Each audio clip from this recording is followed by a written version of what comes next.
Good evening, everyone. Good evening. Can you hear okay at the back?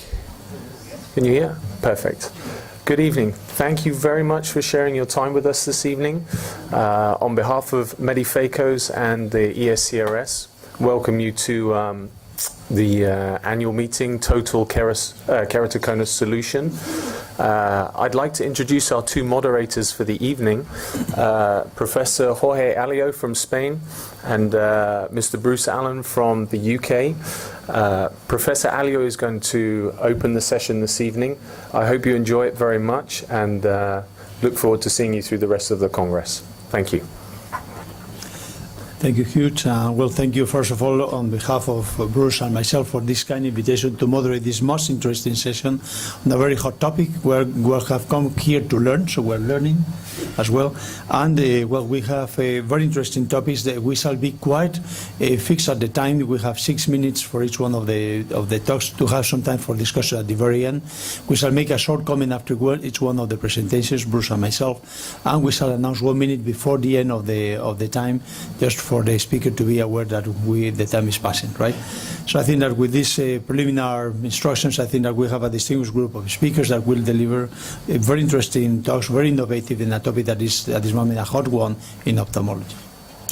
Great, thank you, Jorge. If I can call on Efekan Koskenseven to come up and start the evening off. Efekan has perhaps done more than anybody else to bring Kera-ring implantation in keratoconus into the mainstream of ophthalmology, and I'm really looking forward to hearing what he has to say.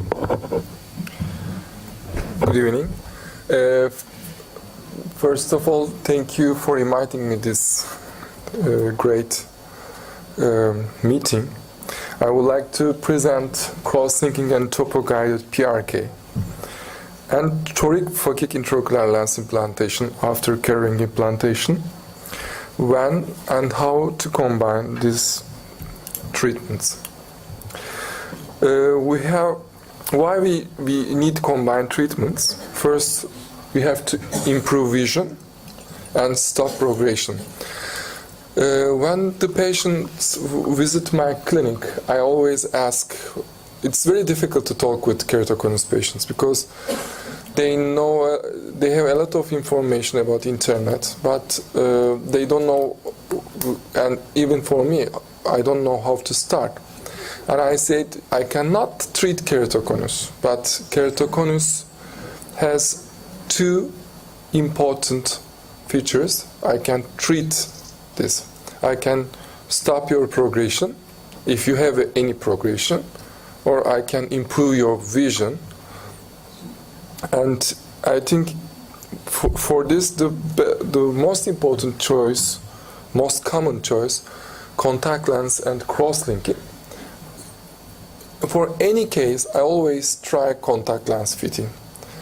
Even the patient is not suitable for contact lens, it's very important. In our chart, preoperative chart, it's in the table, it's asking what is contact lens visual acuity. We think it is very important to promise our patient how I can improve the visual acuity.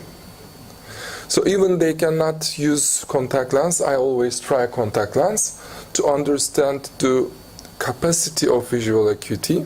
Maybe it started younger than 8 years old and they have also some amblyopia or another problem. Another choice, maybe ring and cross-linking. We have now today many studies, published studies about this. And another choice, topo-guided treatment and cross-linking. As you know, with Athens protocol, today in Europe, many published studies about this. Or we can combine these three treatments. Also, we have today phakic intraocular lenses. We can combine these treatments. Let's start from triple procedures. There are many kinds of triple procedures. We can combine ring cross-linking topo-guided or cross-linking topo-guided and phakic intraocular lenses. or the other one. Now I would like to show you our study published last year in Journal Refractive Surgery. We combine the ring, cross-linking, and topo-guided treatment. We evaluated 16 eyes in this study. We use Kera-ring as a ring segment, and we use femtosecond laser in all our surgeries.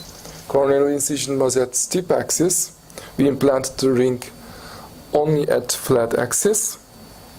And for cross-linking, we use standard IROC protocol. And for topo-guided treatment, we use TK, PRK with wave light Allegretto, 400 Hz. 80% of the refraction, maximum 50 macrons, small optical zone, and with large transition zone, 9 mm.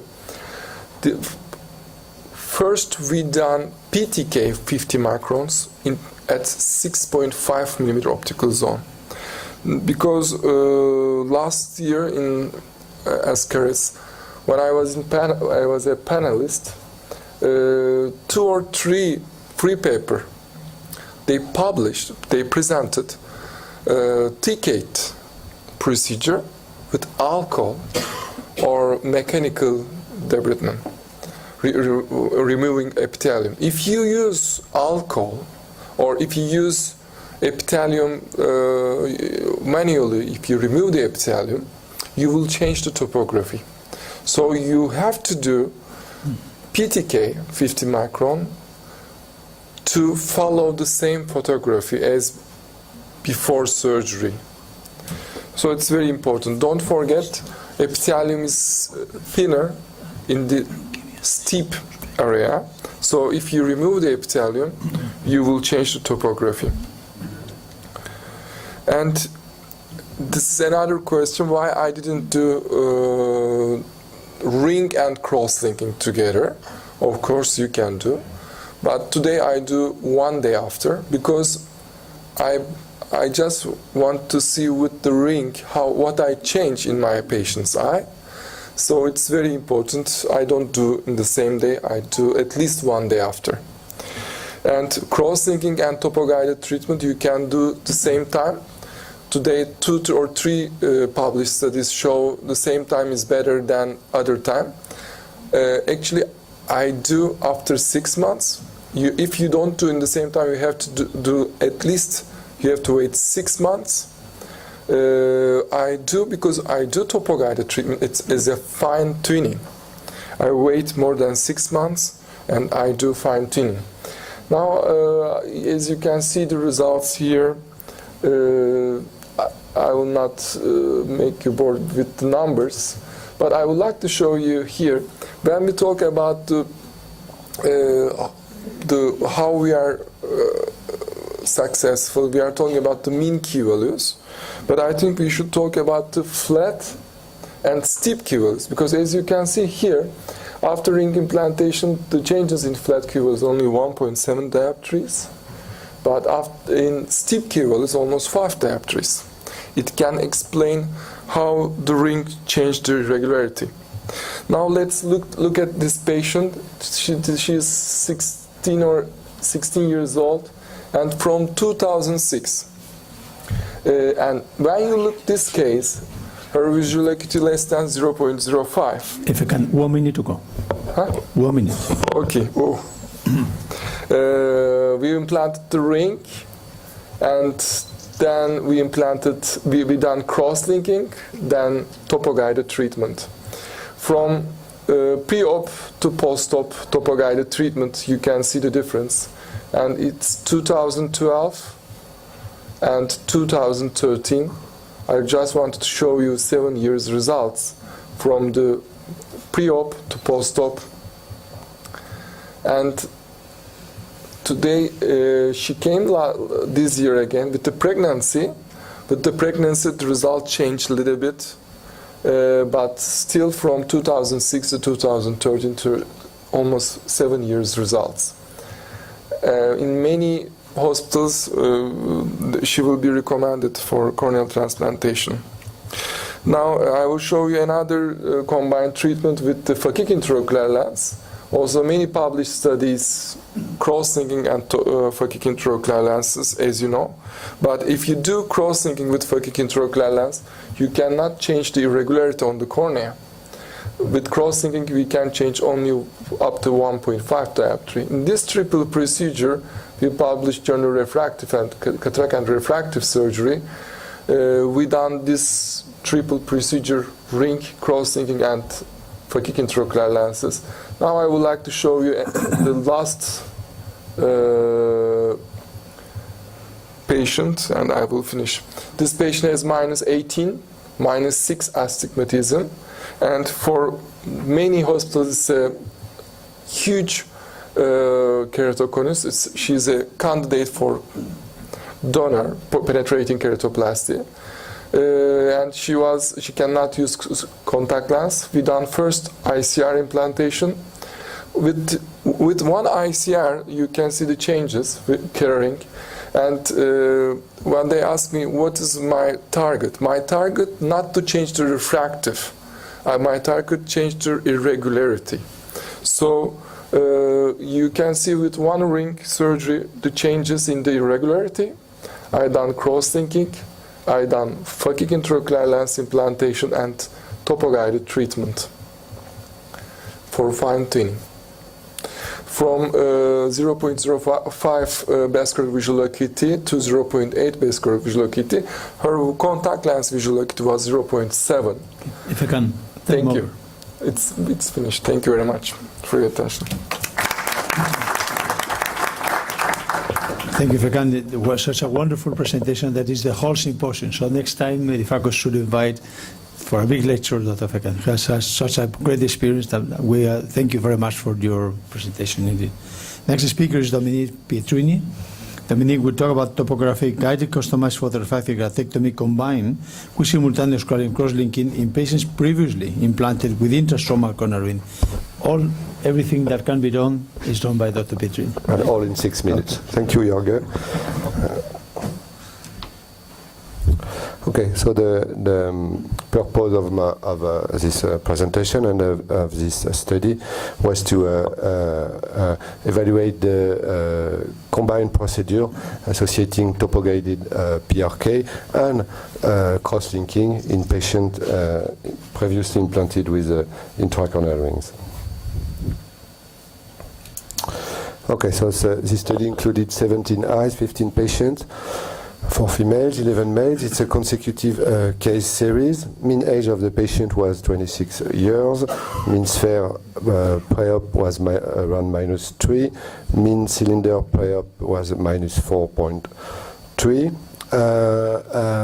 In this series, we selected the indication in patient presenting progressive keratoconus in patients who had poor result after intracorneal ring implantation, and in case of residual ametropia or anisometropia after ring implantation. All the patients were operated with Kera-ring. The ring were implanted with intralase. At this time, we used the cross-linking from CBM with a standard protocol, and for the laser ablation we use the TCAT procedure of the Allegretto wave light. After the Kera-ring implantation follow-up is at least 6 months, and after the combination of topo-guided ablation and cross-linking, we now have at least 12 months follow-up. I don't totally agree with Fekan concerning the PTK, because when we do a PTK of 50 micron before treatment, we used to remove stroma and we modify the corneal topography. So personally, I prefer to remove the epithelium with a brush or with a mechanical debridement and perform the topo-guided PRK. As said Fekan, it's always a PRK of less than 50 micron, and of course, depending on pre-op pachymetry, we don't operate patient if we don't leave 400 400 micron of residual pachymetry. The correction of the sphere and cylinder usually does not exceed 70% because we must think of the late hyperopic shift after cross-linking that can sometimes make the patient hyperop. And we usually target myopic refraction, if possible, after surgery. And in this case of patient where the cornea is very abrated, it's very difficult to predict the refractive shift after ablation, as we can. As it's very difficult to evaluate what will be the effect of the treatment. We don't use mitomycin in this patient. So this is the evolution of spherical equivalent.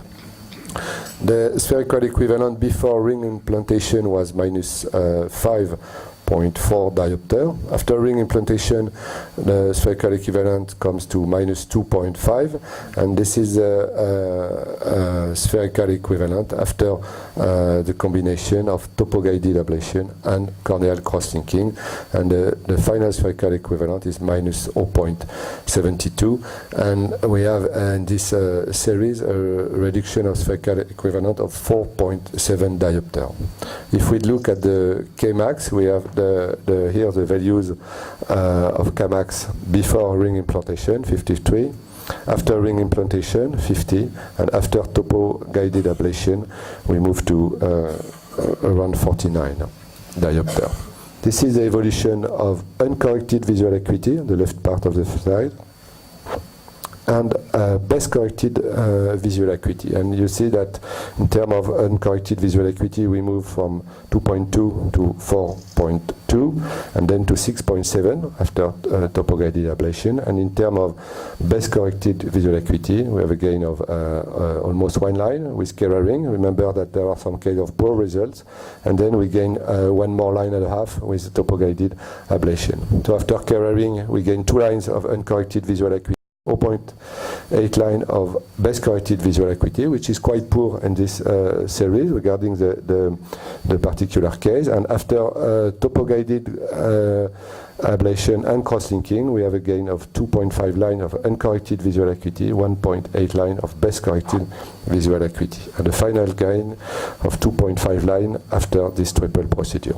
We had a poor case, a patient who developed a scar, a deep scar. It's not a haze, but a deep scar, and in this case we had probably a default in evaluating the sinus point of the cornea. And before the conclusion, I would like to show you a case of a patient before surgery, after intracorneal ring implantation. You see the difference map. Only the implantation of Keratoconus could flatten the cornea by 6 diopter. In this patient, we performed in the second time the topo-guided procedure. This is before topo-guided ablation, after topo-guided ablation. This is the difference map of this ablation. You see the flattening, which is selectively done on the ectatic cornea. And this is the final, the initial pre-op left, and final on the right, with a flattening of 13 diopter in these best cases. In conclusion, this procedure associating topo-guided PRK and cross-linking after intracorneal ring implantation is indicated when keratoconus is progressive, when visual results after intracorneal ring implantation are poor, and when corneal pachymetry is over 450 micron. After ESCRS implantation, this triple procedure improved significantly the reduction of spherocylindrical refraction and Kmax, improved uncorrected visual acuity by 2.5 line, best corrected visual acuity by 1.8 line. This triple procedure in patients previously implanted with Keratoconus is safe and effective in a short term. Thank you. Thank you. Thank you very much. An impeccable talk delivered with impeccable timing. That was right on the numbers there. I think we can already see a theme emerging here with a gross shape correction with the rings, waiting 6 months, and then combining cross-linking with fine-tuning with trans-PRK. And I'd like to invite the he's already there, Professor Tomita from Japan, who is, I'm sure, going to scale up the numbers in terms of the cases that we're presenting tonight. Professor Futamita. Thank you very much. Thank you very much. I'm very honored to be here. Today I'm going to talk about simultaneous scaling implantation using OCT-guided femtosecond laser and cross-linking for the treatment of the keratoconus. So these are our clinic, and we established 2004, and we already done the 1.1 million LASIK. But now currently LASIK number is down in Japan also. It's a lot of downs, so please help us. And then these are a number of the machines. We are doing a lot of all kind of refractive surgery now. And then there's a carrying, and then so currently we are starting for the cross-linking. A lot of cross-linking we're doing now. LASIK extra, for example, we are doing already done the 50,000 cases for the LASIK extra. We already done. And then today, and we using 80% of linkage for the carrying, because I think it's very effective because of small diameters, and the shape is very nice. So the studies here, I think this is wrong for my assistant's wrong. We are also doing a lot of corneal inlays, and it's wrong. Intercorneal ring implantations are effective surgeries in order to treat the keratoconus and keratoconus patients. So corneal cross-linking is reportedly effective preventing progression of the keratoconus and keratoconus. In this study, simultaneously carrying implantation and cross-linking by OCT guided femtosecond laser. So, subject to 10 eyes of the 9 ectatic patients, and the surgical method is we made it tunnel for the corneal ring by OCT guided femtosecond lasers, and then after that we insert the ring, and then we injected riboflavins, 0.25% riboflavin injected to the ring tunnels, and then we wait 5 minutes. And after that, we wash out a little bit, and then we ablated with UVA light for the 2 minutes and 40 seconds. So this image is showing for the by OCT guided femtosecond lasers. Before cutting, we already done. Effican already showed some complications for the corneal ring. It's endothelial perforation. So 1.7% patient had endothelial perforation. If we can visualize before cutting like that, and then we can confirm they have enough, thickness for the endothelial cells, we can do the cell surgery. That's a concept. So you can see this video here. So after I made a pocket tunnels, and then we inserted in link segment into the tunnels.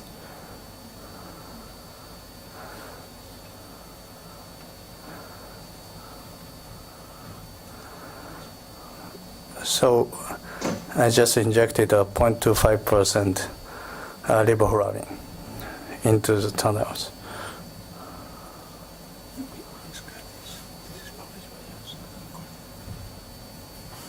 And then wait 5 minutes and wash out and then do the cross-linking. That's all. And the results. At 3 months, uncorrected distance visual acuity and corrected distance visual acuity was significantly improved from the preoperative. And then after 3 months, cylinder was significantly improved from the preoperative. You can see.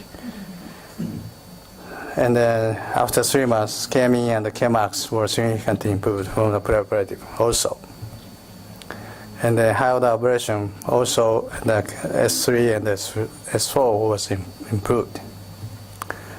So, it's tunneled a little bit deeper, but so endothelial cell density didn't change, no significant difference, and also corneal thickness also didn't change at all. So topography was, of course, effect of ring is improved a lot, but we believe we can give some cross-linking in just weak points, just a weak point. It's maybe, I don't know, I compares 4 cross-linking versus just a tunnel cross-linking. I didn't show the interiors, but just a part of cross-linking results was better. But I couldn't understand why it's improved. Just, part of the cross-linking is better than whole cross-linking. Then I didn't show here, but actually when I calculated, part cross-linking was better than whole cross-linking. So conclusions. 3 months post-operative uncorrected distance visual acuities, corrected distance visual acuity was, and the K-value higher aberration was significantly improved from the pre-operative. And the ECD, CCT didn't change. And the corneal topography was improved following the treatment and using OCT guided femto LDB. This was channel for the ring implantation was safety. So simultaneous curing implantation using OCT guided LDB and cross-linking, part of cross-linking was effective. Thank you very much. Thank you, Minoru. And well, you use a technique that we describe is published in cornea, which is the irrigation of the riboflavin inside the tunnel that makes an immediate access to the anterior chamber and also to the rest of the cornea. The cornea is hydrophilic, and you are using a highly hydrophilic substance as well. So this is a way to avoid the epi-off procedure, and I think that we agree totally on what you mentioned. Thank you. Very good. Okay. Great, so thanks very much. So we're going to hear about some challenging cases now from Nicolas Pereira in Brazil. And hopefully we're going to hear some tips from Brazil with a lot of experience in how to solve the problems that can occur. Okay, good evening. I want to thank the invitation for this great meeting. And I'm going to talk about the Keraring SI6 and show some challenging cases. And the main difference of the SI6 is the 6mm optical zone and the 800 base, so it's a little bit larger, the base. And the main indications are for patients with mesopic pupil diameter larger than 5mm, patients with low pachymetry in the 5mm optical zone to implant the SI5, patients with peripheric ectasias, like pellucidum marginal degeneration and post-LASIK ectasias, and if you plan a secondary refractive procedure to have a larger optical zone to have greater results. The surgical plan, we use the same nomogram or the same thinking about the SI5. You can add 50 microns to the select segments if you want a better flattening effect in the center. And if the selected arc length is 160, you should select the 150 because that's what we have in SI6. After the surgical technique, if you use the manual technique, you use the same technique, but you change the markers and tunnelizers for the 6mm optical zone.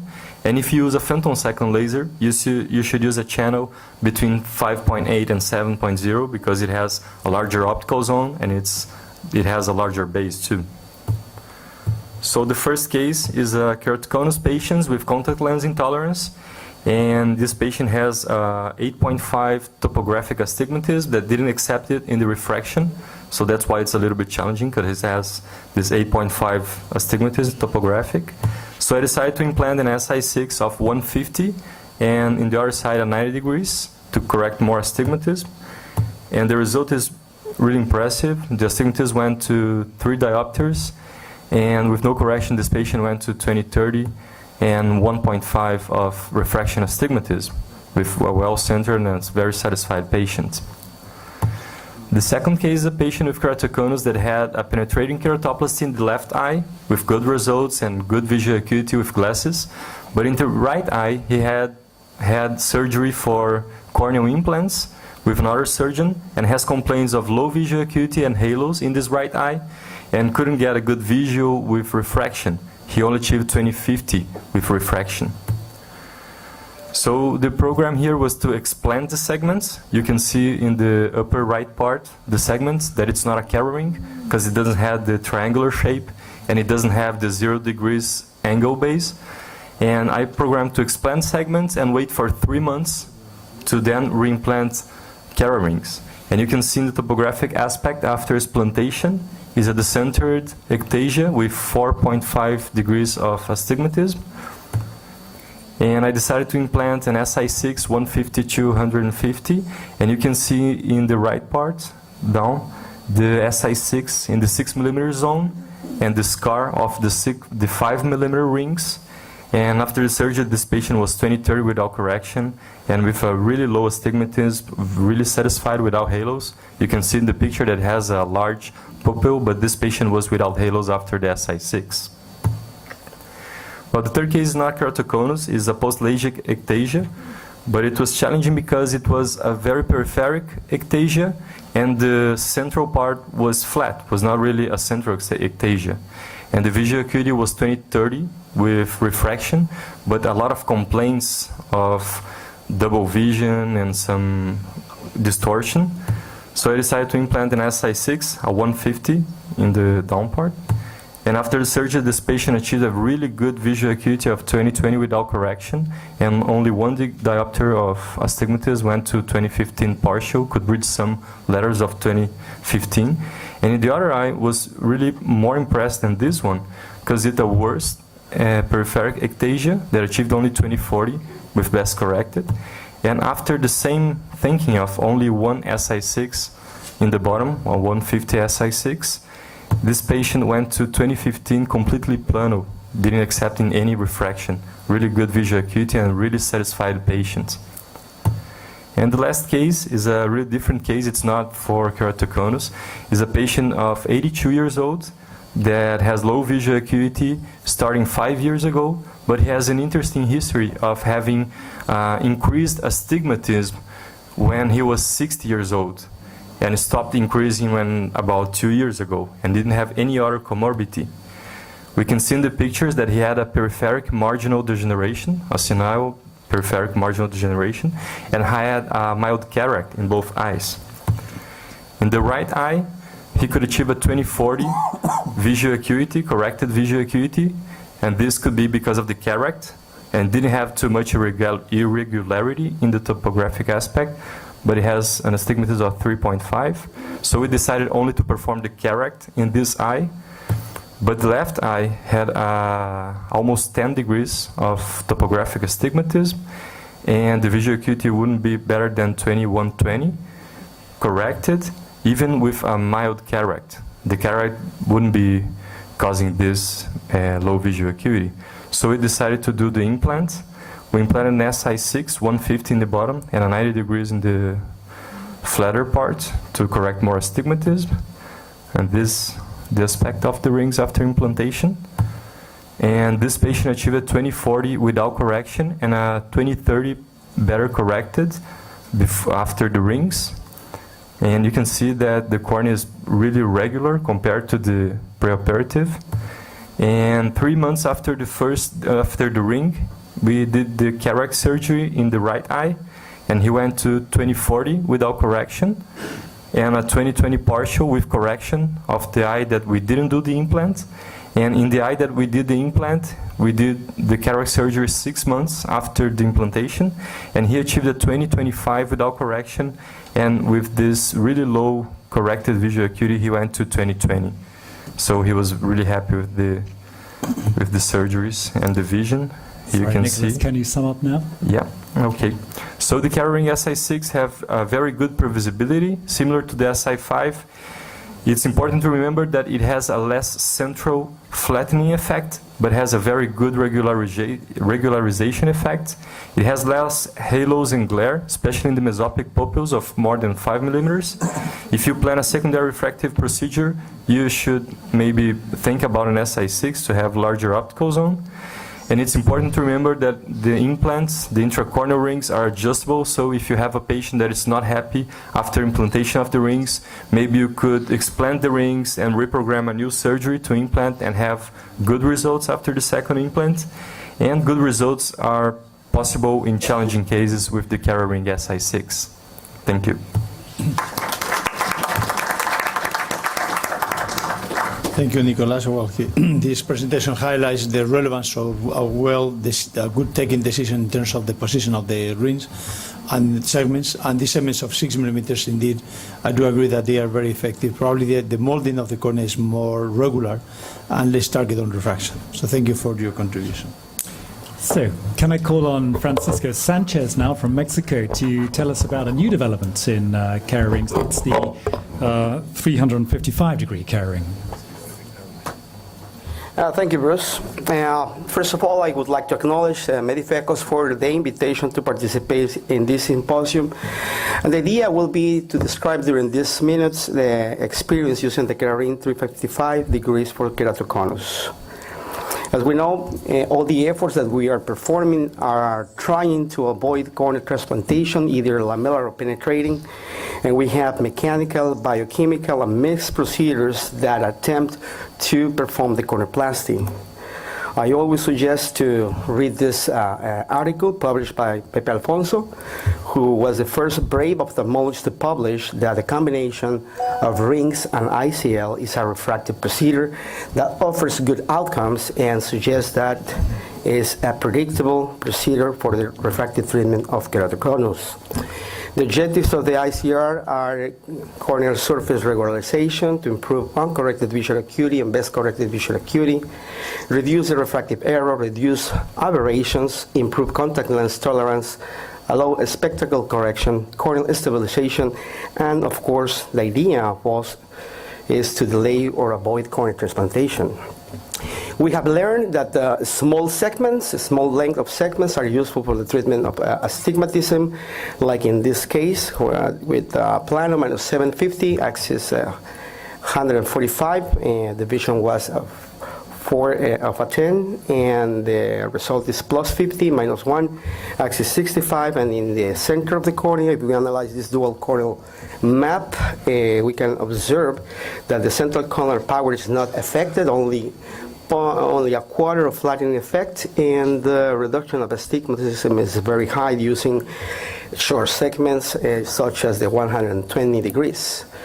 And large segments are useful for the treatment of myopia or patients with high components of myopia and less astigmatism, like in this patient, which was -4, -2, and we achieved a result of plus 50, -1, axis 100. And here we're achieving the goal of the corneoplasty, which is to improve the topography, improve the vision of our patients, reduce the refraction and the whole vision in our patient. And here as well, -4 went to plus 50, and if we analyze the central corneal power of this dual map corneal topography, we can observe an effect of 4 and a 50 corneal flattening, which explains why these procedures are refractive when we combine with a femtoseconds laser, and this is the image. But today we will talk about the new arc, the new arc length, the 355 degrees, and this is the whole resources that we have with Kara ring. And when it's indicated, well, this Kara ring SI 355 is a new concept to improve central corneal flattening indicated for advanced central nipple, and we can either implant through a pocket femtosecond laser with a small incision or redissection as we were using before. The diameter of the apex of this new ring is 5.7 millimeters with an inner diameter of 5.0, outer diameter of 6.4, and a base of 700 microns. Indication is for nipple cone and low astigmatism with vision, with hard contact lenses up to 0.5, functional visual acuity or best corrected visual acuity with spectacles better than 0.3, mean K up to 55, maximum K 60 diopters. Corneal thickness needs to be 400 microns at the center, and of course we need to have transparency in the central cornea over the 4 millimeters pupil. Number is very easy. 200 microns for patients with less than 6 diopters of spherical equivalent, 300 microns for patients with more than 6 diopters of spherical equivalent, and we need to have at least 400 microns for corneal thickness. There are 3 different techniques that we can use for the implantation of this new ring. One is the ring femtosecond dissection, as we usually do. pocket implantation, or we can combine simultaneous cross-linking for either technique, either for ring or pocket implantation techniques. This is the parameters that I suggest to you if you want to continue using the ring dissection. The cornea needs to be 80% at 5.7 millimeters, incision axis steepest meridian, entry cut 1 millimeter, inner diameter 5.3, outer diameter 6.7, ring energy and entry cut energy 1.3. And this is an example of combining the procedures. This is the ring dissection using the the 150 hertz interlace, and we are doing the cross-linking first. Here's the injection of the riboflavin, followed by the cross-linking using the optomachine, another Brazilian technology. 6.3 watts per square millimeter per square centimeter, and then the insertion is very easy, and we suggest to suture this area in order to improve the scarring. So this is a combination of simultaneous cross-linking and the Kero ring. And then in this procedure, these are the corneal topography and the outer refractor in this patient. From -6, -1, he improved to +1, -2 for the spherical equivalent close to 0, and you can analyze the central corneal power, where we achieve a flattening effect of 6¼ diopters. We are observing a consistent flattening effect with the use of the 200 microns, 355-degree segment. We are observing a very consistent reduction of 6 diopters. Then we have the Kero ring 355 pocket technique. 1 minute to go. Okay. This video only illustrates that the difference between using 6x6, I think it's very interesting to know exactly calibration of our femto. 6x6 causes a little difficulties, as you observe.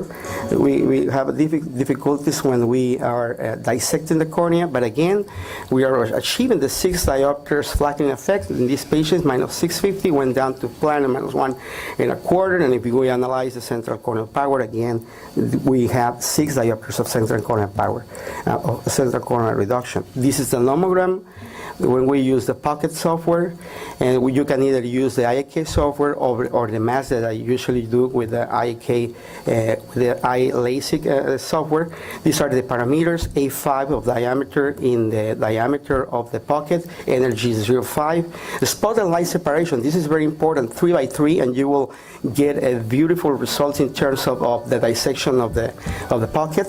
This is 6x6 double raster, so even that we use 6x6 double raster, there is some limitation in the dissection. This is the mask that I suggest you, and we are cutting here 30 degrees to enter the segment or introduce the segment, and here we can observe a small difficulty or some difficulties during the dissection. And when we combine these against 3x3, the Pocket is totally open. When we change the parameters 3x3, the Pocket is totally open. So here we are combining the simultaneous cross-linking intrastromally using the optomachine, 6.3 milliwatts per square millimeter, and the implantation of the ring. And this is the last slice. In this case, again, we are achieving the 6 diopters effects, -750, -175 for, and we achieve -3/4 and -3/4 of cylinder. For an excellent result, we are improving the topography, maintaining the sphericity in these patients, and good result. This is the OCT, and the final results are summarized in this slide. This is the case that we combine cross-linking and the Kero 355, 6 most results, enrolled 7 patients. Uncorrected distance visual acuity improved from 0.17 to 0.5. Corrected distance visual acuity improved from 0.47 to 0.65. 100% were within 1 diopter of metropia, and the mean spherical equivalent went down from -7 to 0.59. In conclusion, this new Kero ring 355 degrees provides a reasonable visual acuity and good refractive outcomes indicating that this is an alternative procedure for the correction of nipple-type keratoconus. We have observed high flattening effect, maintaining of the corneal sphericity, and improves customization of the treatment. Thank you very much.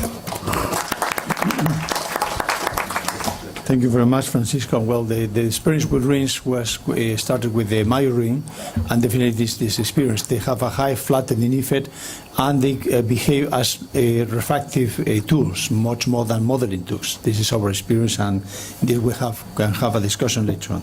Next speaker is Dan Gore from United Kingdom, Kera Rings New Clinical Pathways in Keratoconus. Thank you.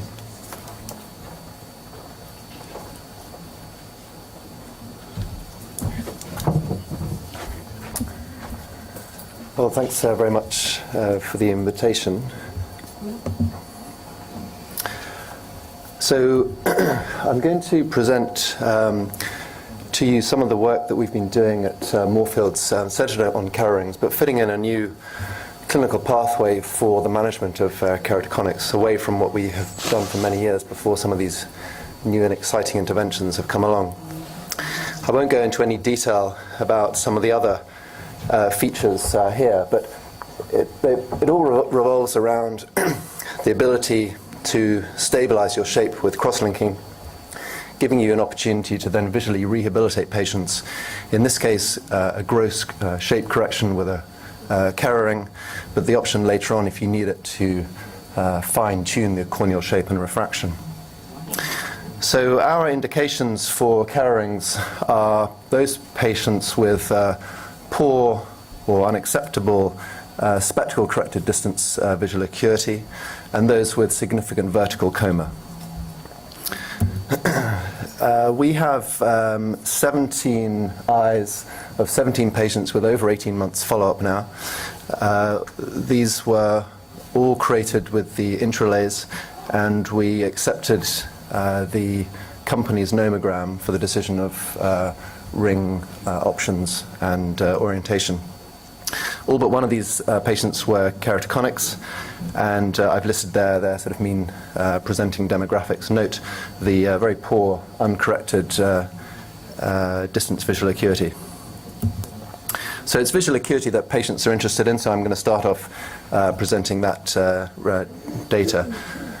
And you can see that for both uncorrected and corrected acuity, there's statistically and clinically significant improvements in vision, with uncorrected mean acuity improving from 2200 up to 2080, and for corrected acuity improving from 2040 to 2025.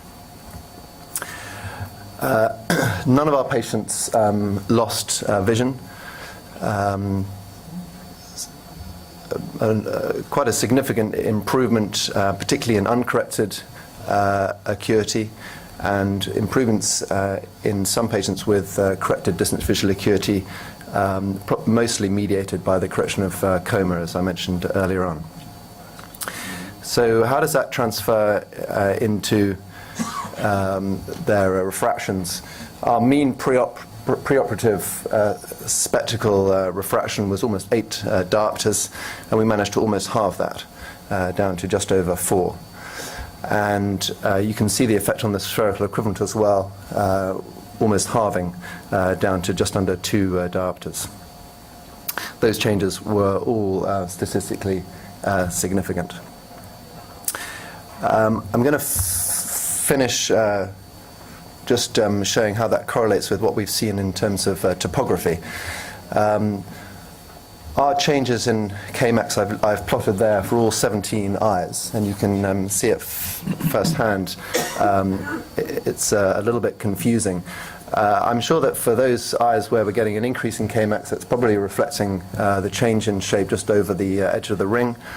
And therefore, I haven't found it particularly useful to look at Kmax in terms of deciding on how efficacious these rings have been in patients. I think it's central Ks that you're more interested in. We've had a reduction, as you can see below, in corneal astigmatism, but pretty modest, certainly compared with some of the other data that I've heard this evening. And just following on from that, I'm just going to show you in honest tradition our best case, which is a young patient who previously would have been looking at corneal transplantation, who was intolerant of rigid lenses and wasn't keen on scleral lenses. And you can see post-operatively has had a, those numbers come up, I apologize for that, but we've got almost a 6 diopter reduction in Kmax and significant reductions in central corneal steepness, with an improvement in corrected distance visual acuity, and most importantly, a happy patient who's now back in soft toric lenses. So within the health service that these patients were all treated in, Kerr rings are available, but cross-linking was only available as of 12 months ago, and therefore some of our patients earlier on we weren't able to cross-link. 4 of them have progressed and have gone on to have cross-linking, and our protocol now would be to do that at around the 6-month mark. All but 2 of our patients were happy. 1 patient had central striae post-operatively, and despite a pretty good corrected acuity, elected to have a big bubble dulk. And another patient who started off 20/20, finished off 20/20, and had a significant reduction in his refraction, was pretty nonplussed. And as I said, a number of our patients, 5, have got back into soft contact lenses, which is a really good result. Thanks very much. Dan, thank you very much. I should acknowledge that at Moorfields we're probably behind, and in the UK we're probably behind most people in the room, in that we're in the discovery phase with all these new interventions that we can do. But Dan has done a great job in bringing the data together on experience so far. It's only through putting the data together and looking at our results we were able to make the right moves in the future. So with that, I'd like to call on a talk whose title was completely obscure to me. I don't know what to expect here, but I'm really excited about it. And I'm going to call on Haiku Cameroon from Tunisia to present on Ring Simulator. Okay. Thank you, President. I would like first to thank Mediphacos for inviting me. And my presentation today is about a new software which is Ring Simulator. Predicting the post-op results of intracorneal ring segment is every corneal surgeon's dream. Our objective is improving the predictability of the results using topographic simulations of intracorneal ring segment treatment. What was the problematic? First, it's the misunderstanding of mechanism of action of different ring models. Second, the surprise effect due to the unpredictability of the results. The corneal reaction is different from case to case, as we know. How to get started with this project? In the very beginning, we have tried to calculate the average effect of each ring model to make simulations. But we found out that it was a wrong channel. Why? Because, as we said, the corneal response to the ring differs from one cornea to another and basically depends on 2 reasons: corneal factor, keratometry, pachymetry, age, and extracorneal factors related to the surgery, channel centering, depth, diameter, width, etc. The solution was to conceive an expert software. It's a topographic model based on experience. It's an expert software using a refractive and topographic database of treated patients. And as we know, nothing is worth the experience of an eye to find out about another with similar characteristics. The adventure of Ring Simulator started in 2011. The big companies did not see any financial interest because of few users. So we decided to develop the software alone with local engineers, and it took us 2 years of research. I will show you now the interface of the software. The core of this software is to enter as many clinical cases as possible. And now how to enter clinical cases. You see at your left, this is the pre-op topography, and we enter a real post-op topography. we enter pre-op refractive and topographic data and also post-op refractive and topographic data, and we press on calculate. The software will calculate these differential maps and saves it to use it for future simulation. This is the basis of this software. As we enter more and more clinical cases, we end up with a list with a great database of cases, allowing us accurate and predictable simulations. Now, how to make simulation? We load pre-op topography. Excuse me. We load pre-op topography. This is pre-op topography. We put refractive and topographic data. The software will automatically put the ring in the right position, and after we press on simulate here. When we press on simulate, a window open up, and we will have a list of clinical cases closer to the one you're working on. Then you choose the closest one for simulation.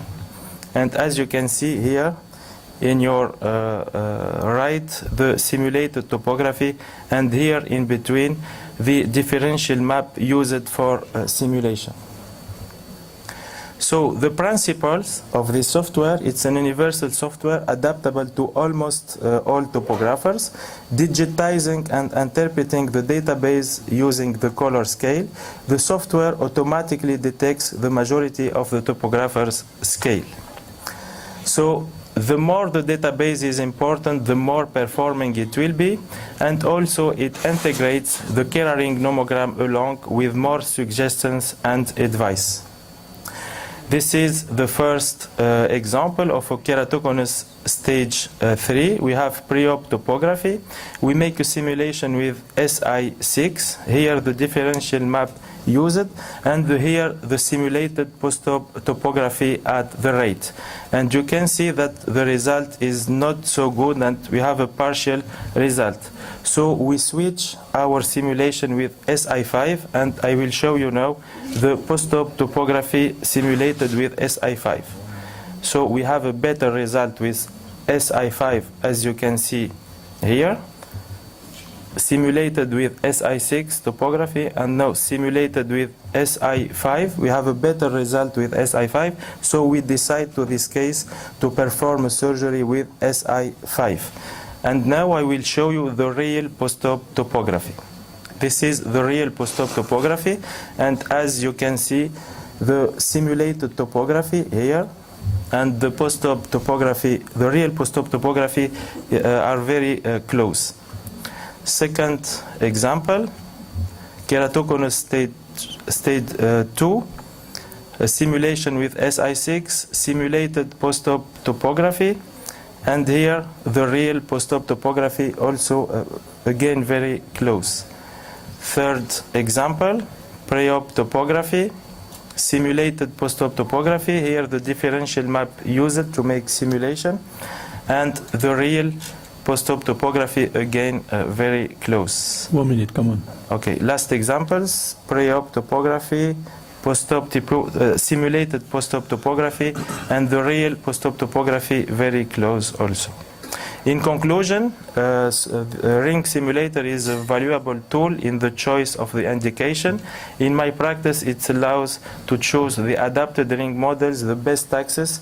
The simulated topographies are very close to the real post-op topographies in 95% of cases, on the condition to choose a similar case. The need to enlarge the database with a greater number of cases to increase reliability, and the multi-centric evaluation is needed to validate this software. Thank you very much. Thank you, Dr. Camon, and I want to tell you that, well, this is, in philosophy, empirical knowledge is one way to gain in our understanding, and definitely Dr. Camon has made an understanding contribution to our empirical knowledge on the use of Keratoconus. So thank you very much, and this will be followed by validation and will be an important part of our practice in the future. And now it's my pleasure to introduce Michael Mrogen. He's an expert in cross-linking, among other things as well, and he will give to us an update on corneal cross-linking in 6 sharp German minutes. Okay, thank you. Okay. Thank you, Jorge. Alexander, Marcelo, I would like to thank you for this nice invitation. Ladies and gentlemen, I'm going to give you a brief update on the clinical outcomes in corneal cross-linking. Very briefly, a lot of people talk about Kmax value. We all know they have their limitations. There was an expert meeting on keratoconus and cross-linking on Friday. Unfortunately, we still a little bit stick to this number. But to understand the numbers, we're still kind of looking on the steepest point on the cornea as an outcome measure for corneal cross-linking. If it's advantages, being a simple number, and its disadvantages, it sometimes doesn't really represent the clinical outcome. However, most of the clinical data generated over the years use as a comparator the Kmax value. This is a result of 6-month data that we have with the Dresden protocol, then the blue curve, and with the new beam profile from Aragonal Cross, and comparing the change in Kmax value over a different range of diopters preoperatively. And what we can see here is going from kind of a little bit flatter corneas to steeper corneas, we get a kind of a significant stronger reduction in Kmax values with a new light profile. How do we evaluate those data? Usually people look on changes in Kmax. So increase over Kmax over time, 6 or 12 months, is today considered to be a failure or continuing progression. If you have a change of about -1 to +1 diopters, that's pretty much no change, but stability. And if you can observe a reduction in the Kmax, typical on average, we observe about 1.5 diopter. Some people consider that as an improvement. However, usually success and failure is defined as having no progression and continuous progression as a failure. If you start to compare the Dresden protocol done with the UX1000 and the UX2000 results, these are actually data Theo Seiler presented 1 month ago, and I think during this meeting he has shown that the numbers of eyes that do not progress after cross-linking have been significantly increased by using this beam profile. And moving on, if you looked on the numbers of eyes that flattened 1 diopter or more, or even 2 diopters or more, there was a substantial improvement. So a lot of eyes really flatten after corneal cross-linking with a new light profile. How does this light profile look like? So basically, what is the intended in the middle? We have here, this is the middle of the light profile. We have less intensity versus in the periphery. So we're actually adding more light in the periphery of about 30%, increasing the energy dose, leading to a stronger cross-linking volume. And that is the hypothesis, or that was the hypothesis, to get a stronger flattening effect, which we're now starting to see in the clinical results. Safety aspects.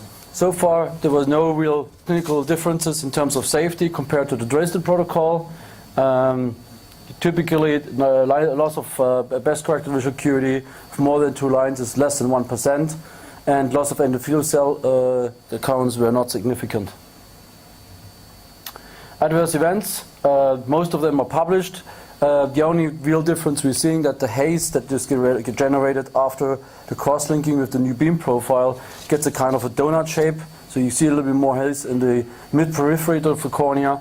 Otherwise, all the adverse events that are known from the Dresden protocol, there was no change in those adverse events. So looking at the evidence-based risk profile, cross-linking itself has been shown to stabilize the cornea, to stop the progression of keratoconus. Some patients really experience a good improvement in subjective visual performance. I think a big benefit of having a stronger flattening effect is actually contact lens tolerance. So patients that are not able to wear contact lenses before cross-linking actually could go back to contact lens wear. And of course, we're all trying to avoid keratoplasty surgery. Risks, I think in terms of vision loss, adverse events, we're looking at a low-risk profile. Of course, we do have transient visual disturbances after epi-off treatment. And I think what we have just seen in terms of looking at channels we can create in the cornea, injecting riboflavin, we can probably bypass the epithelium rather than go through transepithelium approaches. And I think patients, even with epi-off, have a tolerable pain in respect to the treatment they observe. So overall, if you look data that is published, there's about almost now 3,000 eyes been published with the Aragonocross products. There's good clinical evidence from the products from Italy, from Soft, some publications with the Brazilian company Optoglobal. However, we do lack information and peer-reviewed publications from Avidro and from Peschke. I would like to finally invite you to Dublin, where we're going to have our 9th International Corneal Crosslinking Conference, which is going to be 2 days dedicated only to corneal crosslinking from a scientific and clinical perspective. So if you want to get an update on latest clinical outcomes, latest scientific achievements, we would be more than happy to welcome you in Dublin by the end of the year. Thank you very much for your interest. Michael, thank you very much for a really interesting talk, and also for really highlighting that cross-linking is not just one thing. It's an evolving modality, and that's really nice and clear. Are we going to do the questions after your talk or before? After your talk. Good. So in that case, it's my pleasure to introduce my co-chair here, who really needs no introduction. He's been at the cutting edge of anterior segment surgery for many years, and he's still hard at it, I think, and is going to bring us the benefit of his wide experience in this exciting area. Jorge.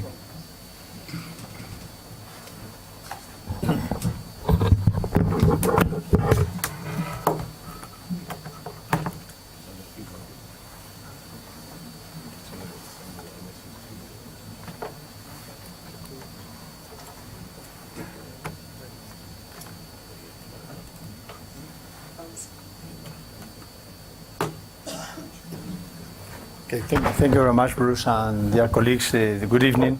Well, this presentation will last 10 minutes, as we have been so sharp with everybody, because I want to explain to you which are the new horizons that are at this moment appearing in this very interesting and indeed intriguing disease, which is keratoconus, and which uncertainties we have that probably will be solved with the new products of this company that I really thanks to organize this symposium, which is going to be, in my opinion, a highlight for every one of us. Which are the uncertainties that at this moment we have in keratoconus management? First, the first question that I have myself is, do I understand what is keratoconus evolution? But the second is, what is the outcome that we have? Do we have good outcomes with intracorneal ring segment technology according with today's standards?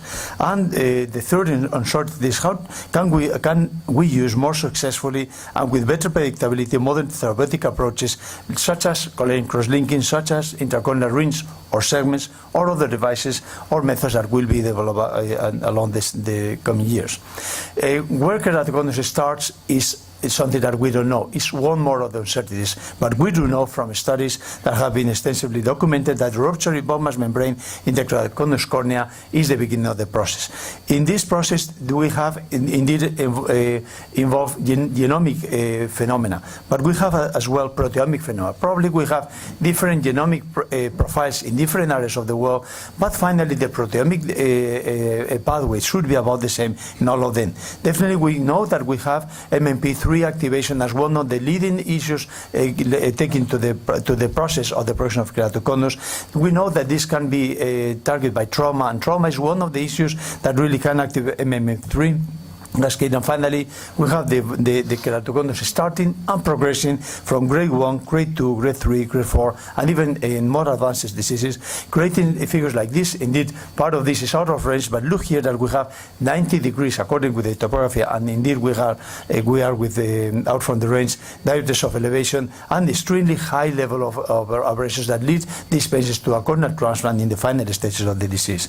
So we don't know exactly yet how is keratoconus starting. Probably we don't know yet how it's progressing, but definitely do we classify this disease? In case of tumor, a classification is mandatory in order to use the adequate anti-tumor therapy. What is the type of classification that we have?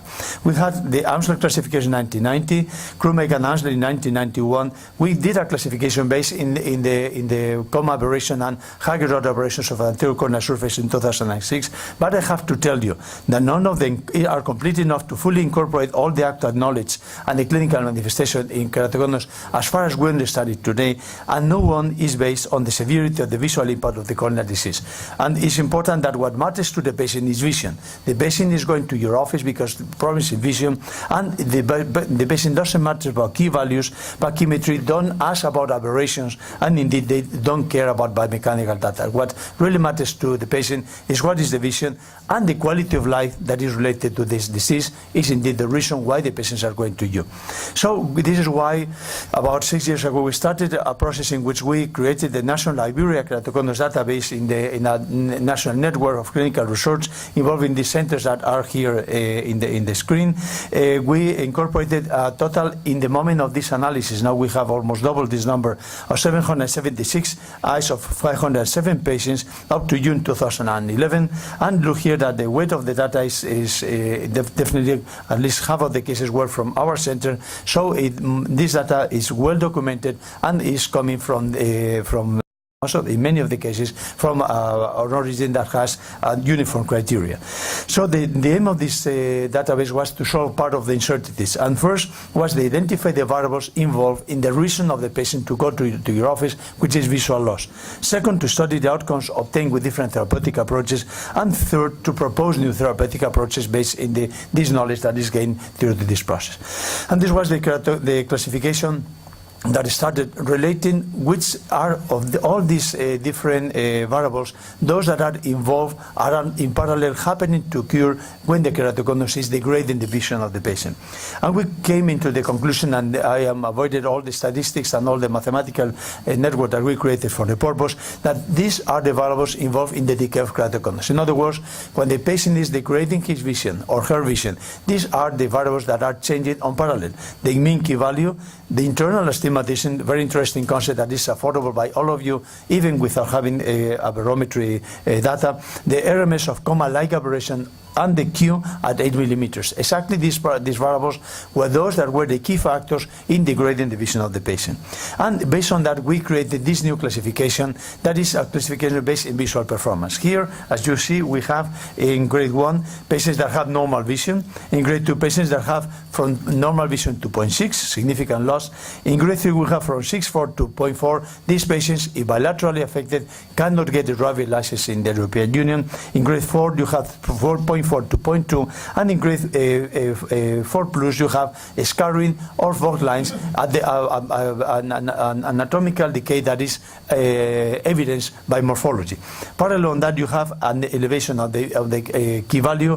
In parallel of this, you have an increase in the internal astigmatism that by chance is identical to the increase in coma-like aberration. So you can work either on internal astigmatism or in coma-like aberration of the anterior corneal surface. Both are giving to you the same information about the decay of the vision. And finally, the Q value at 8 millimeters will give to you the idea about the steepening of the pressure. So all this is working in parallel, and you have a grade 3 keratoconus based on visual performance of the patient with glasses. At the moment that you see this at the self-visit, you can know that this is about what you are going to get in the patient in the clinical exam.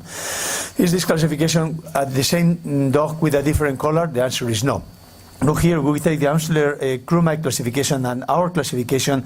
This is the way in which we grade these 756 cases. They are, as you see, about similar but not identical. But definitely, you take the Retis classification, which is the new one, look that we reclassify the different cases in different proportions. For instance, where we have 59% in grade 1 keratoconus in Amsterdam Krumai and 55 in the Aleo-Sabaye classification, only 13.8 were included in this initial stage.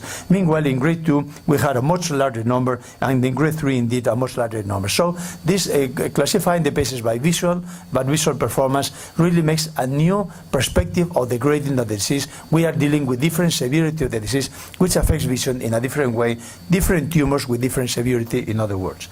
So this classification should be a better approach, and this is our suggestion. First is developed from a study involving a significant number of patients with different degrees of keratoconus. Ansler described only 50 cases, and Ansler Krumai classification involved even less. Second is based on the correlation that exists between clinical and paraclinical variables with the visual function, which is the main problem of the patient. Third, these parameters are included analysis of the posterior corneal surface. That indeed is where everything starts in terms of topography, even that the disease is located at the beginning in anterior corneal surface. The variables include such as corneal aberrations are used to determine the degree of asymmetry of the corneal surface, exactly what measures comma, and the analysis of the corneal sphericity through 8 millimeters allow to estimate the geometry of the cornea in a significant area, and not only the 3 millimeters that happens to be with keratometry. And this classification probably will provide to us a better knowledge about the therapeutic approach of the patient. And this is the next step of the uncertainty. You have in this paper all what I have mentioned so far, and the classification as well, and the different statistical analysis that we did to reach this conclusion. The second uncertainty is, are we using our tools properly, and is the predictability of intracorneal ring segments in terms of visual, refractive, topographical issue is true? Is still an issue. We are with uncertainties at this level. In spite of the many studies and reports, we have variability as a common factor. And if you look at the literature, most of the reports are based on small series, anecdotal series, or one sodium series, which is indeed a bias that we have in science.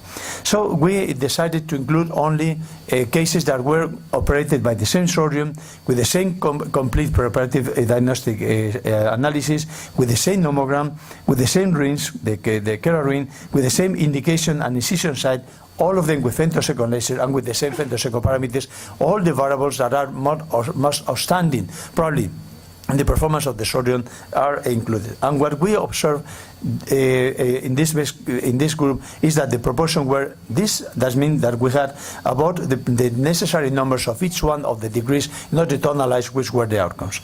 However, what is success? Because here in different presentations, success has been defined by key value, by decreasing refraction.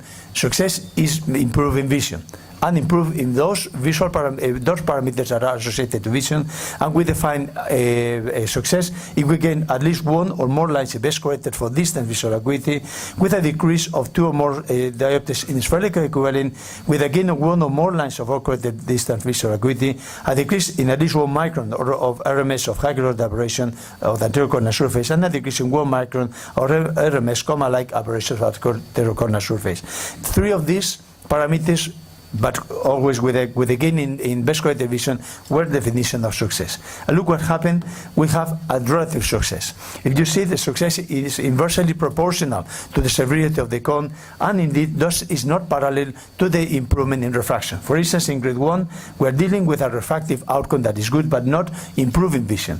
Obviously, we are dealing with patients with good vision, but some of these patients had a deterioration of vision because of the procedure. While in grade 4, many doctors are not including these patients in any case of rings, is where we had the most outstanding success in terms of best corrected vision with less refractive outcome. In other words, definition of success is mandatory. What matters here is vision, not as much refraction. And look here that the decrease in comma-like is inversely proportional to the degree of the disease as well.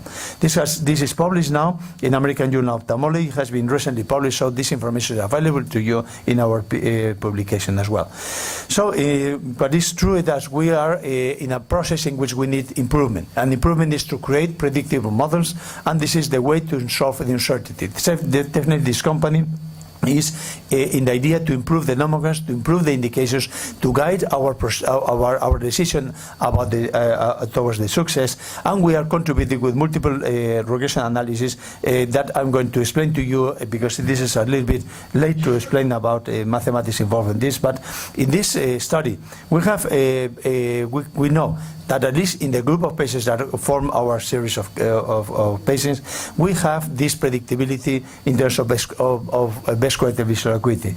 We know that the higher the cylinder, the less will be the recovery. We know that in very poor biomechanics, these patients will do much worse. There is a negative impact in very high spherical aberration. Primary coma is a factor, and we wonder whether to choose selectively the comatic axis for the implantation could be a better option. And finally, we know that the corneal high-grade aberrations deducted from coma is an important factor in the outcome. This is published in the Society of Ophthalmology Visual Science, and you can get this predictive formula that is an example of how we can, if we increase the number of cases, and of course, this made on broader basis, provide predictive models that these companies is forced to start creating. So which are the challenges that we have, and which is the response, at least of this company? We have indeed this company in the wish to combine the demonstrated advantages of rings versus segments.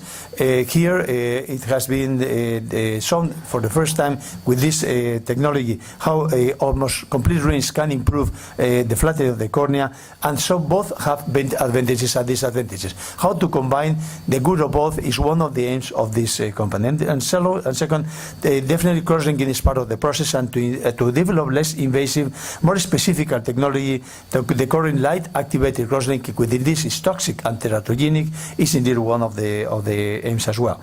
This is one of the new of the innovations. The new carrying technology we call internally the visual rings, because it has been created part with our ideas, and I want to acknowledge the contribution of the company to these ideas in order to make this possible. This is a ring that combines the improvement, the advantage of the segments with a full ring, because rings are good to decrease the refraction, in other words, to increase the uncorrected visual acuity, but they are not able to improve the best corrected visual acuity. In other words, they don't mold selectively the cornea. These rings, the new rings, will create a selective molding, and not only that, they can be rotated to the best position in which they can be allocated. This is the profile. As which they are asymmetrical but rotatory, then they can be implanted, should be implanted in an adequate tunnel. Second, what about cross-linking? Dr. Morger has really give to us an update in the topic, and indeed we know what is cross-linking. Cross-linking is aiming to create a stiffer cornea by interlinking the collagen fibers. This interlink is created with the aid of riboflavin and with the creation of free radicals that creates the links. But indeed, this is indeed something that has pros. They have been highlighted before. This is a unique technique. It's capable and is demonstrated to stop keratoconus. But there is one protocol that is the Dresden one, tested with and proven for efficacy. Is simple, is relatively cheap, and there's a useful tool also in corneal infections, which is a very interesting topic as well. But it's not only happiness about this technique. We are aware ultraviolet light is cytotoxic and teratogenic. This technique is aggressive, massive, and undiscriminated. It's like big bomb put in the cornea. They have a long recovery time, may induce permanent visual loss, is very limited or not predictable at all, requires extensive epithelial debridement in the epi-off technique, and there is an increased frequency of infection and chronic epithelial defects that makes these patients to be exposed to further comorbidities. So can we improve this technique? Obviously, yes, avoiding light. And this is our purpose, to avoid light with a new concept, which is the light-free invasive pharmacology of the cornea. This is a brand new concept in which what we try is to create this cross-link without light, but with invasiveness. And you will see immediately after how we do that. This is a study has been partially sponsored by the Spanish government, and indeed with that I'm going to present to you is proprietary for us. We have been working in nanotechnology for keratoconus, creating what we call the corneal nanoshield. This is tissue engineering at molecular scale using nanoparticles, and is a pattern that we have in Vision. The aim is to increase the rigidity of the cornea by tissue engineering at the molecular level, reinforcing the biomechanical properties of the collagen fibers. This is a patent that we hold since February of this year, and it's a global patent on this topic. And this is the way in which we are creating the nanoshield. We use the carbon nanomaterials in a drop. We have debrided the epithelium, and you will see that we punch the Bowman's membrane in 2 or 3 places, and from these places, and thanks to the carrier in which these nanomolecules are taken, you will see how in a 3-dimensional scale we are following the collagen fibers of the cornea. This creates a scaffold in a 3-dimensional level in which all the collagen fibers of the cornea are impregnated with these carbon nanomaterials, and the carrier later on disappears and leaves a transparent cornea without the whiteness that you see here, which is the fine and detects the effect and the transmission of the carrier through the collagen fibers. In other words, we have demonstrated in the experimental animal model that carbon nanomolecules are compatible with the corneal tissue. We have a biomechanical value that is positive at this moment as a trend, and we have as a summary that we have indeed something new in the future. What I'm showing to you now needs the proof of the evidence, but at least we have stimulated new horizons that appear to treat our keratoconus patients, which are more numerous every day. Mediphacos is in the context of such progress, and keratoconus, in my opinion, will be better treated in the future thanks to the new corneal modeling ring segment intracorneal device and light-free crosslink, which will demonstrate to be less toxic and much more controllable. And I want to thank you and the company for your very kind attention. Great. Well, thanks for an amazing talk that contained two very potent themes, I think. One is that I think if I can recommend one paper for you all to go home with your homework to read, it's the paper in Investigative Ophthalmology and Visual Science. Multiple regression analysis is a very powerful tool for understanding how to weight influences and making your clinical decisions. And I think it's super important that you've done that work. And the second thing is, the last video I just saw, I don't know about everybody else, but that's one of the most amazing things I've seen for a long time. It's quite extraordinary. And I'm really looking forward to seeing how that technology unfolds with time. Yeah, thank you very much for the words. So far we have proven nothing. We proved that there is another way to explore the treatment of keratoconus. Demonstration is necessary in science, but indeed we have a new way and a new horizon, which is the topic of this session. Indeed. Great. Jorge, before we open the discussion, I'd just like to make sure that you've all turned around and seen at the back of the hall that there's a bit of sustenance provided there, and you're cordially invited by Mediphacos to stay for food and drinks, and we can continue small items of the discussion there, but I think it'd be very nice after such a wide array of interesting talks if we can open the floor to discussion just now. And perhaps can I invite the speaker? Are these microphones live up here? Is it practical to invite the speakers to come up and join me? Yes, I do agree. I think that the speakers can join us because it will be much better for if we can have everybody up to join us here on the panel. It should be on. Very good. And well, we have a very distinguished panel, and I think that we shall have more questions that we can answer, but definitely you can provide to us with any input at this moment. I think that if we can open the session with a very challenging group of patients, indeed very interesting, and I think that the combination of different procedures is one of the outstanding issues that we have today. Yes, Doctor, you have... I'm very interested in the first few presentations where 3 or 4 modalities were combined together. I do all of them, but I find that my patient get exhausted after one treatment. I've only had 1 or 2 patients that actually tolerate 2 or 3 combined treatments. And are there any advice that you can provide us to encourage people to keep going? And you know, I just find it difficult to find patient who wants 4 treatments. First of all, if you explain your patient, the alternative is a corneal transplantation, and it's 7 years follow-up. If you give something to your patient, increase the vision, the patient will trust you, and after stop progression, you can, the patient still needs improved visual acuity, if you recommend topo-guided treatment, why not? Of course they will accept, but step by step if you will do it, not 4 of them on the same time. Can I perhaps ask the same question in a slightly different way? And that's that I noticed in the first 2 presentations there was clear accord that you do a gross shape correction with the rings and you wait a certain period, not straight away, and then do combined transepithelial PRK or not transepithelial, depending on what you believe, and cross-linking. Can I ask, how long do you believe you have to wait before you get a stable picture after ring implantation to do the second intervention? For ring, minimum 3 months. We should wait about, if we can wait, I think we should wait more than 6 months for the stabilization. But you said you were doing them together. No. I have never done, but if we can do ring and cross-linking in the same day. Yes. But for topo-guided treatment, no, I mean ring and cross-linking. For cross-linking, we don't have to wait. But I prefer to wait at least 1 day to see the ring results. But for topo-guided treatment, if you would like to do it, I believe that we have to wait 6 months. I'm doing ring for more than 13 years or 14 years now. And up to now, they are changing. They are getting better every year. So why to stop them by cross-linking? I mean, they ask me sometimes, do we hear about cross-linking? Should we do it? I said, you are improving. You are better than 6 months ago. So wait. This is my idea.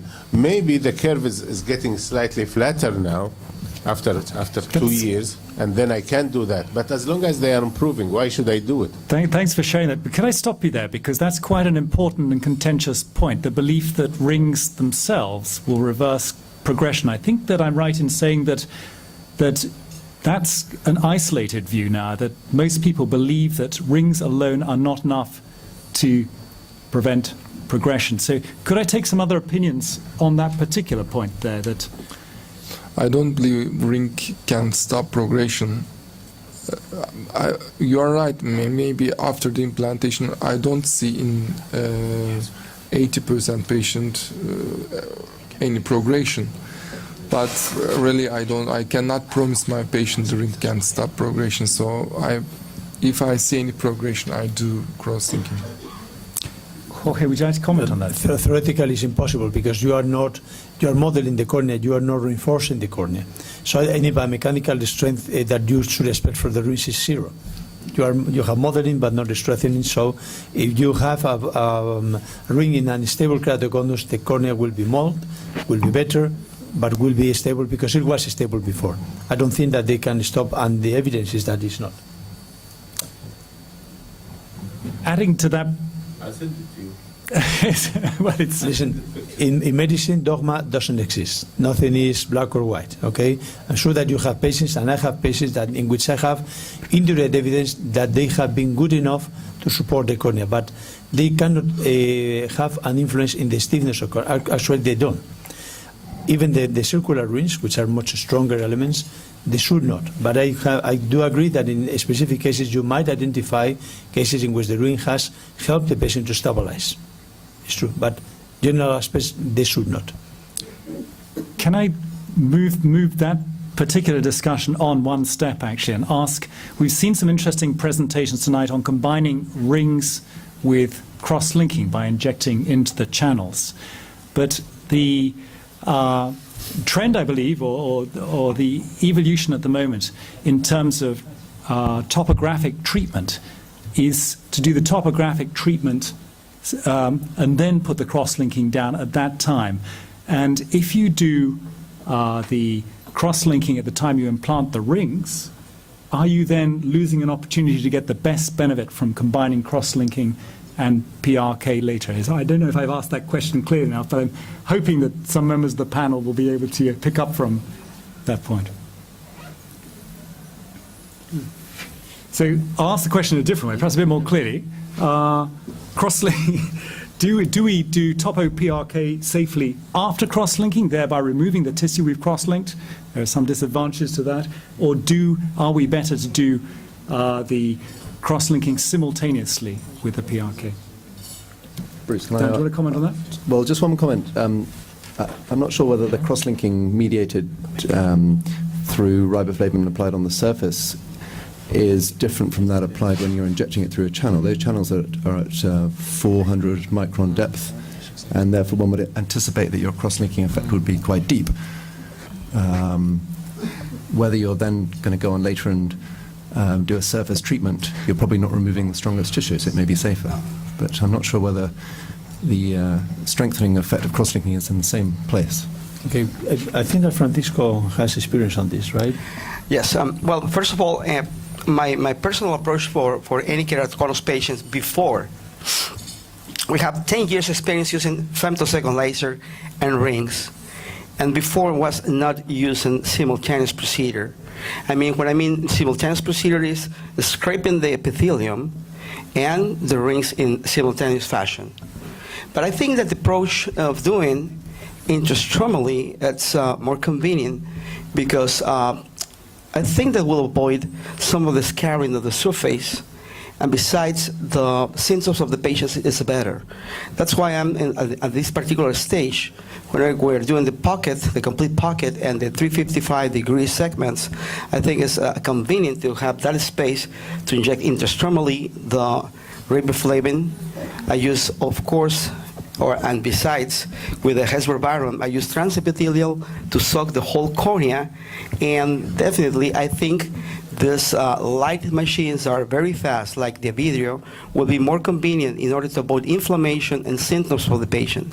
So my idea today is intrastromally probably will be more benefit than scraping the epithelium and doing the cross-linking simultaneously.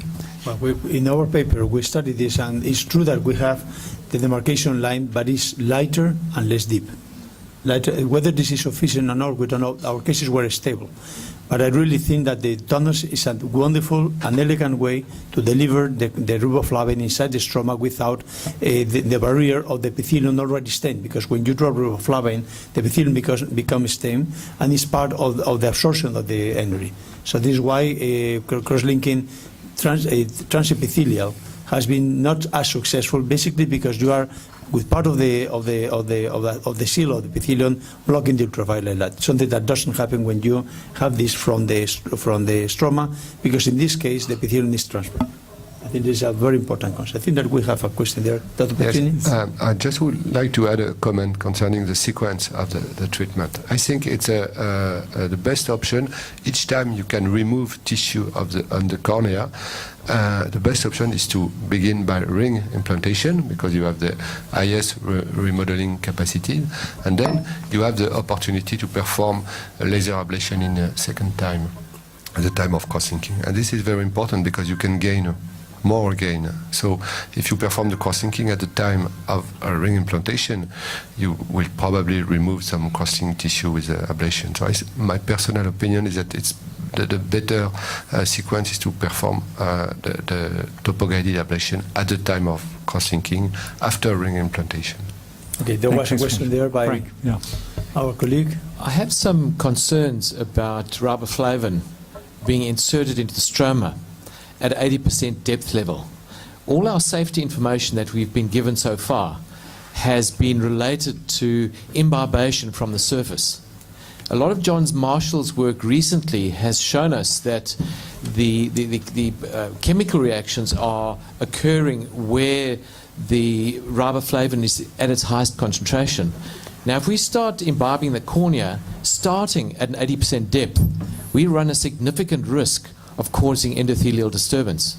So my question to the two presenters tonight who actually told us about that, have you been watching your endothelial cells, and do we have any information on that? So riboflavin free radicals near the endothelium can be a problem. It's a really important point. Well, Doctor, I think that the role of riboflavin is to penetrate the anterior chamber and to protect the ultraviolet light to go into the eye. And you see this following the intrastromal injection. So in doing that, you see the riboflavin in less than 5 minutes is in the anterior chamber as in topical application. At least in my cases, we have had no evidence of any toxicity of the endothelium so far, like it should be.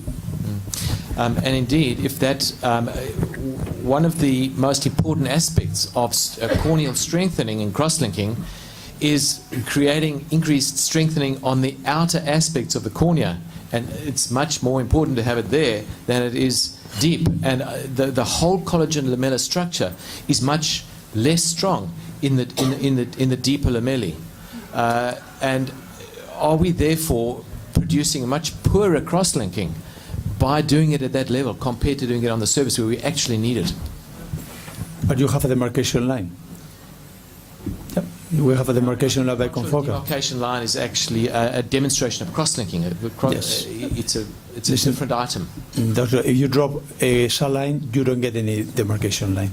It's an evidence that you have been doing something probably.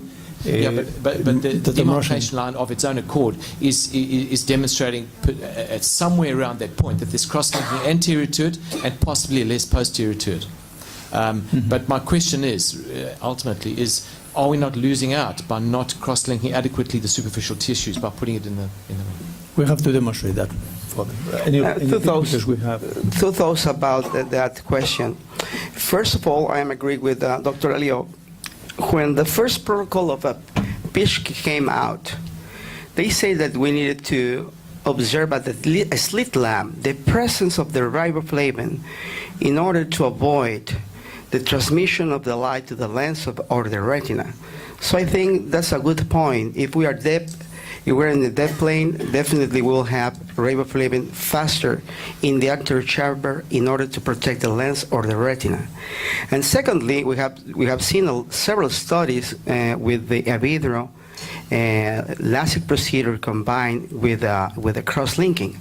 And definitely, even though it's in a flap that could be in between 120, 160 microns flap thickness, is enough to release the riboflavin intrastromally and to put that flap back, and will be enough to soak the anterior part of the cornea.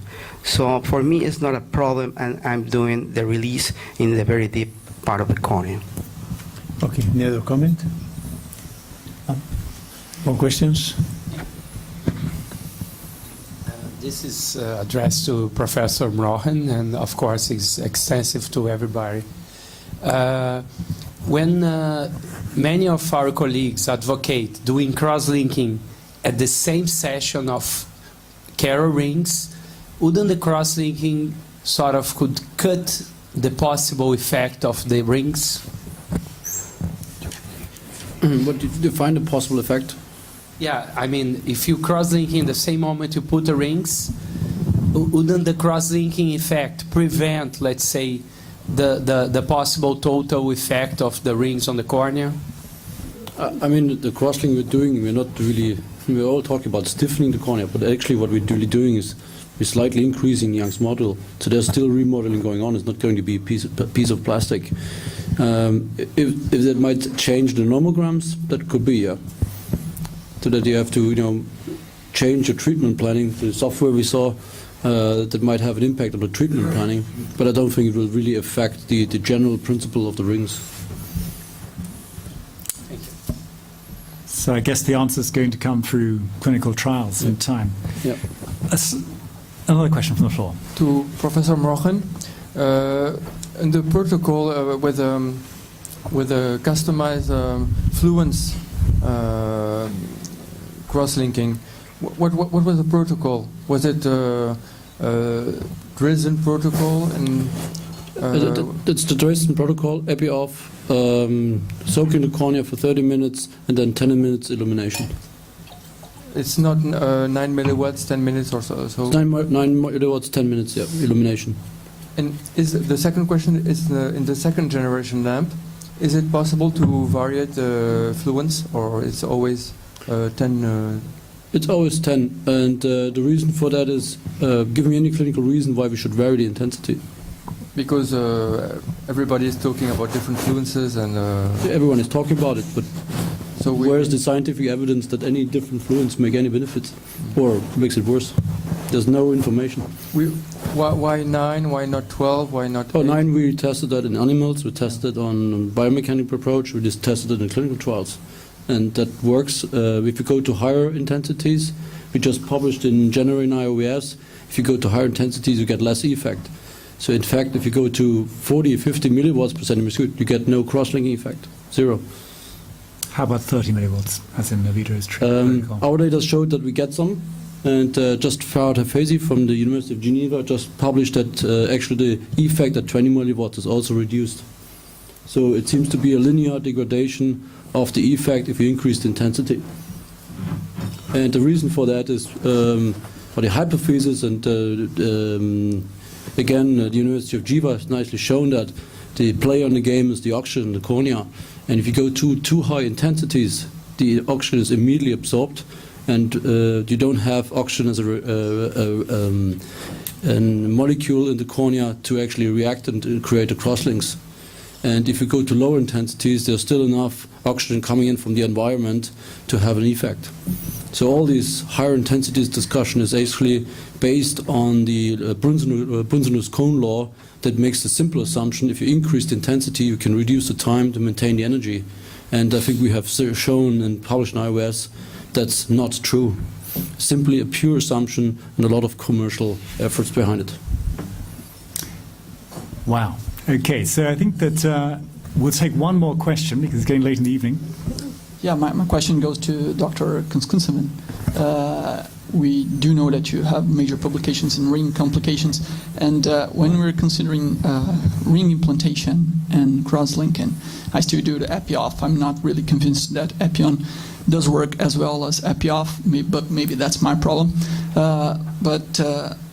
Do you consider an additive risk to do a cross-linking with the intracorneal ring segments, or there's no increased risk for that? And the only reason that you wait another day is just to check the effect of rings. Yes, it's the only reason. I just want to check the Keratoconus effect. I don't think so. There is no increasing because of the cross-linking. There is. Great. Well, with that, I think it just remains me to say thank you very much to all of the speakers for such excellent talks, and to Mediphacos for arranging such a great symposium. I'd like to thank Jorge, my co-chair, for blowing my mind with that last talk there. And most of all, I'd like to thank all of you for staying so late in the evening. It must mean you really care about this subject and your patients. Well done. Come and have some food. Thank you.